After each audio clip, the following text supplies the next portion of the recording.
Hello friends, welcome back to my YouTube channel Beete Lamhe. दोस्तों, बॉलीवुड की tragedy queen कहलाने वाली एक्ट्रेस मीना कुमारी ने अपने दौर के एक कामयाब प्रोड्यूसर डायरेक्टर की गलत हरकतों का विरोध किया तो उसने इस बात को गांठ बांध लिया। इसके बाद एक दूसरी फिल्म में बेहद क्रूर तरीके से इसका बदला लेने के लिए षड्यंत्र रचा गया। फिल्म में जानबूझकर एक गैर जरूरी सीन क्रिएट किया गया। उसमें हीरो मीना कुमारी को जोरदार थप्पड़ मारता है। पहले ही थप्पड़ में मीना कुमारी अपने गाल पर हाथ रखकर वहीं बैठ गई और उनकी आंखों के आगे अंधेरा छा गया। लेकिन डायरेक्टर ने कहा कि सीन रियल लगे, इसलिए ऐसा करना जरूरी था। इसके बाद रीटेक के नाम पर एक के बाद एक जोरदार 29 थप्पड़ मीना कुमारी को मारे गए। सेट पर तो उन्होंने उफ तक नहीं की, लेकिन सीन खत्म होने के बाद वह अपने ग्रीन रूम में गई और खुद को अंदर बंद कर लिया। वह घंटों तक फूट फूट कर रोती रही। इस घटना का जिक्र प्रसिद्ध अभिनेता बलराज साहनी ने अपनी आत्मकथा के आखिरी हिस्से में किया है। वह लिखते हैं कि मीना कुमारी के साथ हुई इस हैवानियत का किस्सा उन्हें अभिनेता अनवर हुसैन ने सुनाया था, जो खुद इसके चश्मदीद थे। लेकिन वे प्रोड्यूसर डायरेक्टर कौन था, इसकी शिनाख्त बलराज साहनी की आत्मकथा में नहीं मिलती है। हालांकि आगे इस घटना का जिक्र नरेंद्र राजगुरु की पुस्तक मीना कुमारी दर्द की खुली किताब में विस्तार से मिलता है। नरेंद्र राजगुरु ने लिखा है कि 50 के दशक में मीना कुमारी बहुत नामी गिरामी एक्ट्रेस के तौर पर मशहूर हो चुकी थी। मीना कुमारी ने साल 1953 में एक फिल्म साइन की। फिल्म की शूटिंग की शुरुआत में ही यह लगने लगा था कि फिल्म के डायरेक्टर उनसे फिल्म में काम करने के अलावा और कुछ भी उम्मीद कर रहे हैं। लेकिन मीना ने एक कुशल अभिनेत्री की तरह अपना पूरा फोकस अपने काम पर रखा। लेकिन एक दिन शूटिंग के बाद मीना कुमारी के मेकअप रूम में लंच के लिए बड़ी सी टेबल लगवा दी गई। डायरेक्टर की तरफ से सूचना दी गई कि मीना कुमारी उस डायरेक्टर प्रोड्यूसर के साथ अकेले लंच करेंगी और इस दौरान फिल्म के बारे में बात होगी।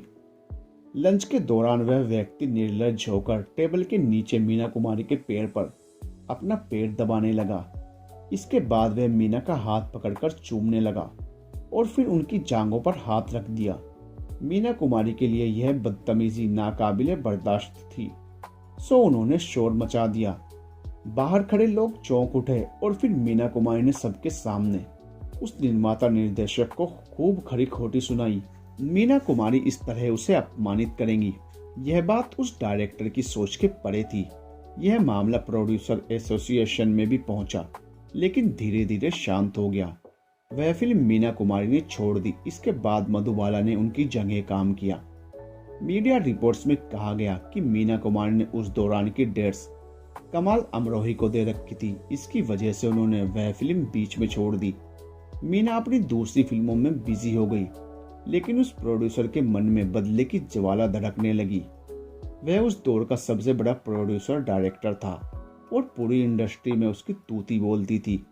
बदले का मौका तब आया जब दिलीप कुमार फुटपाथ फिल्म में मीना कुमारी के साथ काम कर रहे थे। उसके निर्देशक जिया सरहदी थे। उस प्रोड्यूसर डायरेक्टर ने जिया सरहदी से कहकर फुटपाथ में बिना जरूरत का एक सीन क्रिएट करवाया, जिसमें दिलीप कुमार को फिल्म की हीरोइन को थप्पड़ मारना होता है। इसी फिल्म में दिलीप कुमार के जरिए उस प्रोड्यूसर डायरेक्टर ने मीना कुमारी से बदला लिया। मीना कुमारी के गालों पर एक के बाद एक जोरदार थप्पड़ पड़ रहे थे, लेकिन डायरेक्टर साहब को सीन में परफेक्शन नहीं मिल रहा था। मीना कुमारी ने किसी तरह सीन तो कर लिया, लेकिन उनके जिस्म से लेकर जहन तक बहुत गहरी चोट पहुंची। वह इतनी बीमार हो गई कि 4 दिनों तक शूटिंग के लिए नहीं आई। बाद में मीना कुमारी को पता चला कि यह सब एक साजिश के तहत किया गया था और दिलीप कुमार ना चाहकर भी इस साजिश का हिस्सा बने। मीना कुमारी के खिलाफ हिंसा की दूसरी कहानी सामने आती है, मशहूर संगीतकार गुलजार के हवाले से। बात उन दिनों की है जब मीना कुमारी पर उनके पति कमाल अमरोही ने यह पाबंदी लगा दी थी कि वह अकेले किसी गैर मर्द से नहीं मिल सकती। यहाँ तक कि उन्हें शूटिंग के बाद सीधे घर आने की हिदायत थी। मीना कुमारी इन पाबंदियों का पालन करें, इसके लिए कमाल अमरोही ने अपने असिस्टेंट बकर अली को निर्देश दिया था। बकर अली मीना कुमारी की हर एक्टिविटी पर नजर रखने लगे और रोक टोक भी करने लगे। एक दिन हुआ यूं कि गुलजार मीना कुमारी से मिलने के लिए उनकी फिल्म के सेट पर मेकअप रूम में पहुंचे। इसकी खबर जैसे ही कमाल अमरोही के असिस्टेंट बकर अली को मिली तो वह भी मौके पर पहुंचे और गुलजार के सामने ही उन्होंने सरेआम मीना कुमारी को जोरदार थप्पड़ जड़ दिया। यह बात मीना कुमारी के अंदर तक घर कर गई कि मेरे पति के असिस्टेंट को यह अधिकार किसने दिया कि वह मुझे थप्पड़ मार दे। उन्होंने इसकी शिकायत कमाल अमरोही से की, लेकिन उन्होंने कोई जवाब नहीं दिया। इसके बाद मीना कुमारी और कमाल अमरोही के रिश्तों में दरारें बढ़ती गई और दोनों के रास्ते अलग हो गए। मीना कुमारी ने अपने करियर में जितनी बुलंदियां हासिल की, अपनी निजी जिंदगी में उतने ही दर्द झेले। जो दर्द उन्हें निजी जिंदगी में मिले उसे उन्होंने फिल्मी पर्दे पर उतारा और वे ट्रेजेडी क्वीन बन गई। उनकी जिंदगी में जितने भी लोग आए सबने उन्हें सिर्फ धोखा दिया, लेकिन दुख और पीड़ा ने उनका साथ कभी नहीं छोड़ा। मीना कुमारी बचपन से लेकर जवानी तक प्यार के लिए तड़पती रही, जो उन्हें कभी नहीं मिला। जब वह पैदा हुई तो पिता ने अनाथ आश्रम के बाहर छोड़ दिया। हालांकि फिर माँ की जिद पर वह उन्हें लेकर घर आए। घर के हालात ऐसे थे कि मीना कुमारी ने बचपन में बासी रोटियां खाकर गुजारा किया। घर की मजबूरी ऐसी थी कि मीना कुमारी जैसे ही 4 साल की हुई, पिता ने उन्हें चाइल्ड आर्टिस्ट के रूप में कैमरे के सामने खड़ा कर दिया और मीना पैसे कमाने की मशीन बन गई। 7 साल की उम्र में गृहस्थी की गाड़ी खींचने का पूरा जिम्मा उनके कंधे पर आ गया। पति मिले कमाल अमरोही जैसे, जिन्होंने मीना कुमारी को बुलंदी के शिखर पर तो पहुंचाया, लेकिन इतने दर्द दिए कि बाहर से चमकने वाली उनकी जिंदगी स्याह अंधेरे में भर गई और वह टूटती चली गई। मीना कुमारी के रिश्ते कई लोगों के साथ रहे, लेकिन उन्हें धोखे के सिवा कुछ नहीं मिला।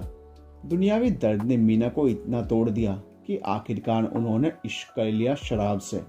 शराब के नशे में वह इस कदर डूबती चली गई कि बहुत जल्द उन्होंने इस दुनिया को अलविदा कह दिया। मीना कुमारी की जिंदगी गमों से इस कदर भरी थी कि उनकी मौत पर अभिनेत्री नरगिस ने उर्दू की एक मैगजीन में एक आर्टिकल लिखकर उन्हें मुबारकबाद दी। इसमें उन्होंने मीना को उनकी मौत की मुबारकबाद देते हुए कहा था कि खबरदार इस दुनिया में दोबारा कदम मत रखना। दोस्तों, ये था बॉलीवुड की ट्रेजेडी क्वीन मीना कुमारी की जिंदगी का एक दुखद किस्सा। आपको ये कहानी कैसी लगी हमें कमेंट करके ज़रूर बताइए, और अगर आपको हमारी वीडियो अच्छी लगती है तो प्लीज़ हमारे चैनल को सब्सक्राइब कीजिए, वीडियो को अपने फ्रेंड्स के साथ शेयर कीजिए। मिलते हैं नेक्स्ट वीडियो में, तब तक के लिए गुड बाय।